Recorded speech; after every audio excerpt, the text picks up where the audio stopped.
Vous voulez prendre un peu de hauteur, monter en altitude pour vivre une expérience unique et ressentir quelques sensations fortes? Mieux encore, découvrir les grands espaces de la 3e dimension. Alors, pourquoi ne pas tenter l'aventure des sports aériens et plus particulièrement dans le monde du vol à voile? La pratique du vol sans moteur est sans conteste l'école de pilotage par excellence et un formidable tremplin pour tous ceux qui veulent aller plus loin pour devenir un jour pilote professionnel. Mais c'est aussi le plaisir de s'évader, de partir à la conquête du ciel pour en connaître ses frontières et de se découvrir des ambitions et des responsabilités.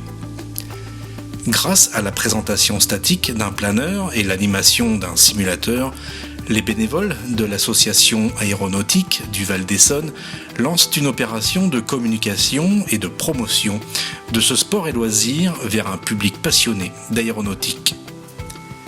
C'est l'occasion de s'installer à bord d'un monoplace, de découvrir le matériel et de se renseigner auprès des pilotes expérimentés.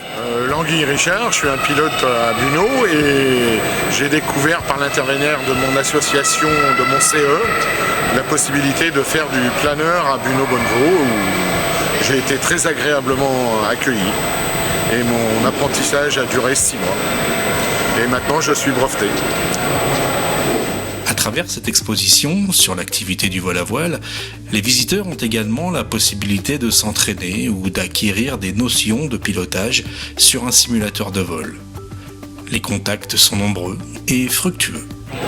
Alors c'est important pour nous de nous ouvrir sur l'extérieur. On est souvent dans un milieu qu'on peut considérer de fermé.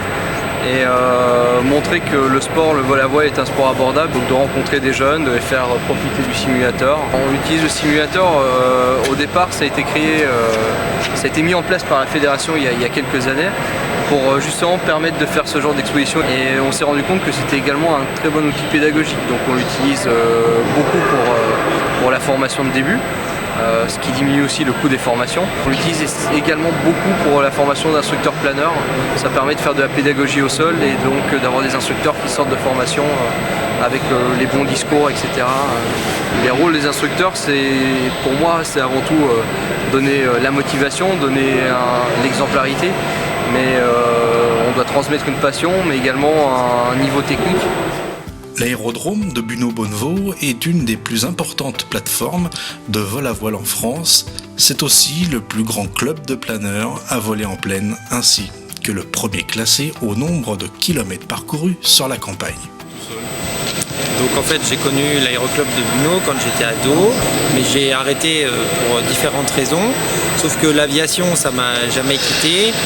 Et du coup 20 ans après je suis revenu à Bunot-Bonnevaux, j'ai recraqué, j'ai re-signé et là donc j'ai débuté au mois de juillet, j'ai volé pas mal cet été, j'ai été lâché il y a 2-3 semaines et aujourd'hui je vole tout seul et c'est que du bonheur.